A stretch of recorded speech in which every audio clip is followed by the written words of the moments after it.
நாம் வணங்கும் தெய்வங்கள் 3 வகையாக பிரிக்கலாம். அதை மூல தெய்வங்கள், குலதெய்வம், கன்னி தெய்வம் அப்படின்னு 3 வகையாக பிரிக்கிறோம். அதில் நாம் இன்றைக்கி பார்க்க போகிறது பார்த்திங்கன்னா குலதெய்வம். பொதுவாக தெய்வங்கள் சில மனிதர்களை தொடர்பு கொண்டு இந்த உலகத்திற்கு பல செய்திகளை தெரிவிக்கிறாங்க.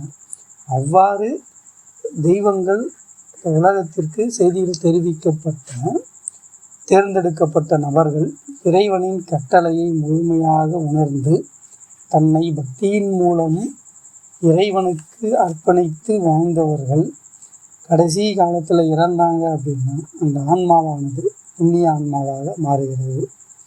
இந்த புண்ணிய ஆன்மாவை அவர்களோட சந்ததிகள் வணங்கினார்கள் அப்படின்னா அந்த புண்ணிய ஆன்மாவே இறை சக்தியினை பெறுகிறது. இவ்வாறு தான் குலதெய்வங்கள் உருவாகிறது. இந்த இறை குல தெய்வமானது இந்த சந்ததிகள் முழு நம்பிக்கையோடு வணங்கணும். இந்த தெய்வங்கள் பார்த்திங்கன்னா மூல தெய்வத்திற்கு ஈடாக இருக்காது. அதாவது பார்த்திங்கன்னா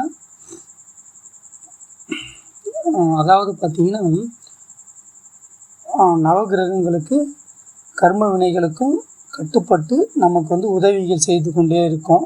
இந்த மாதிரி தெய்வங்களை சீக்கிரமாக நமக்கு அதிவேகத்தில் உதவி செய்யும். எந்த நேரங்கள்லையும் நமக்கு ஆபத்து இருக்கும்போதும் சரி, எந்த நேரத்துலையும் முதன்மையாக உதவுறது இந்த குலதெய்வங்களாக தான் இருக்கும். ஒரு சில டைமில் நீங்கள் பார்த்துருப்பீங்க, இந்த குலதெய்வங்கள் பார்த்திங்கன்னா இந்த குலதெய்வத்தோட அனுமதி இல்லாமல் நம்மக்கிட்ட நன்மையோ தீமையோ ரெண்டுமே அணுக முடியாது. அந்தளவுக்கு நம்மளை குடும்பத்தை காத்து நிற்கும்.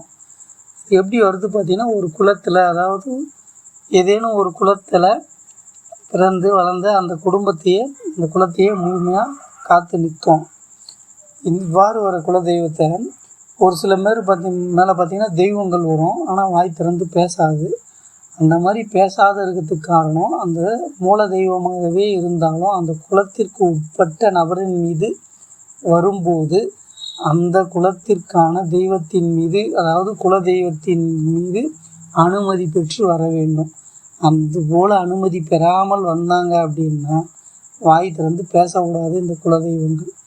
இது போன்ற ஒரு குலத்தில் ஒவ்வொரு நபரையும் ரொம்ப பாதுகாப்பாக காக்கக்கூடிய தெய்வம் இந்த குலதெய்வமாகும். இப்போ அந்த குலதெய்வத்தில் நம்ம புண்ணிய ஆன்மாக்கள் தான் குலதெய்வமாக இருக்காங்கன்னு சொன்னோம். இதே ஒரு ஆண்கள் இது மாதிரி நிலையிலிருந்து இறந்தாங்க அப்படின்னா முனீஸ்வரன், கருப்பசாமி, சுடலை மாடன் இது போன்ற ரூபங்களில் நமக்கு குலதெய்வமாக இருக்காங்க. பெண்கள் இருந்தாங்கன்னா சக்தி ரூபமாக இருக்கிற அனைத்து தெய்வங்களும் நாம் வணங்குகிற தெய்வங்களை குலதெய்வமாக இருக்காங்க.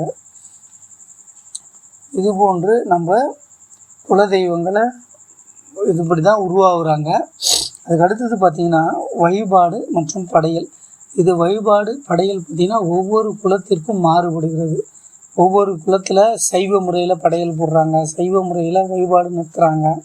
ஒவ்வொரு குறையில் அசைவ முறையிலையும் குலதெய்வத்திற்கு வழிபாடு நிறுத்துகிறாங்க. இது அவங்கவுங்களோட குலத்திற்கு தகுந்தாற் போல் வழிபாடு முறைகளும் படையல் முறைகளும் மாறுபட்டு இருக்கும். இந்த குலதெய்வ கோயிலுக்கு போனோம் அப்படின்னா நம்ம தெய்வத்திற்கு தேவையான பொருட்களை வாங்கிட்டு போவோம். நிறைய பேர் பார்த்திங்கன்னா போகிற வழியில் எல்லா பொருளையும் வாங்கிட்டு அப்படியே போவாங்க.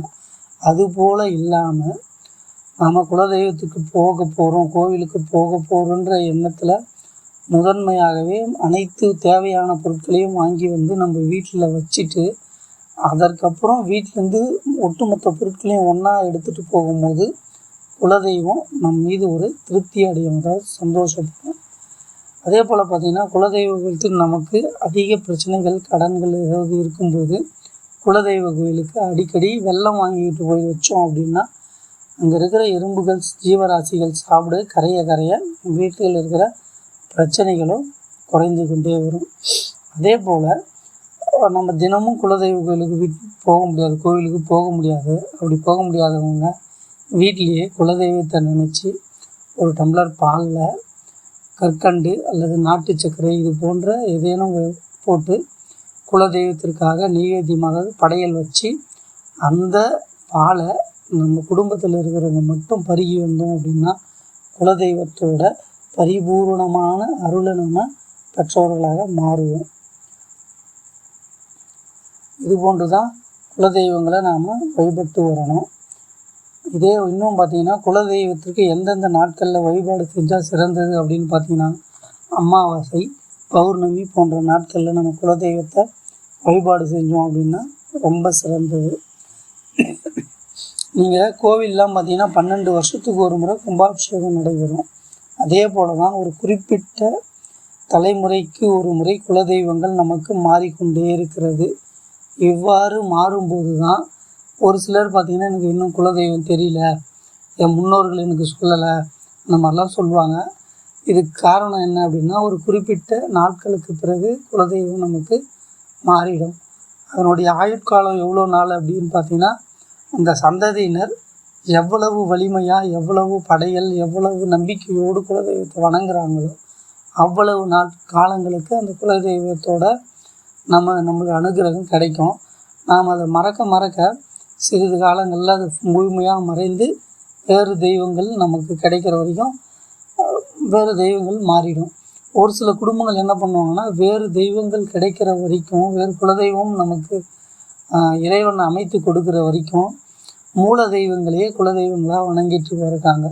அதாவது பார்த்திங்கன்னா பெருமாள், முருகன் இவங்கெல்லாம் பார்த்திங்கன்னா ஒரு சிலர் குலதெய்வமாக வணங்கிட்டு இருக்காங்க. ஆனால் இவங்க எக்காரணத்தை கொண்டும் மூல தெய்வங்கள் நமக்கு குலதெய்வமாக வரவே வராது. ஏன்னா குலதெய்வம் என்பது நம்ம குலத்தில் பிறந்து நமக்காகவே வாழ்ந்த தெய்வ ஆன்மாக்களை தான் நம்ம குலதெய்வம்னு சொல்கிறோம். மூல தெய்வங்கள் உலகத்தில் பிறப்பது கிடையாது. அதாவது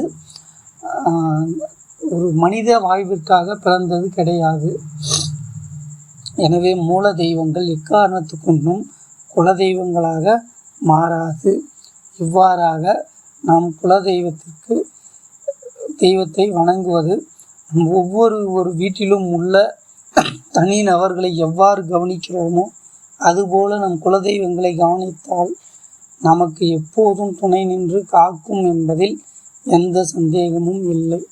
எனவே குலதெய்வ வழிபாடு மிகச்சிறந்தது. குலதெய்வமே நமக்கு தாய் போல நின்று காத்து நம்மை ரட்சித்தருளும். இந்த வீடியோவை இதுவரைக்கும் பார்த்தமைக்கு மிக்க நன்றி. வணக்கம்.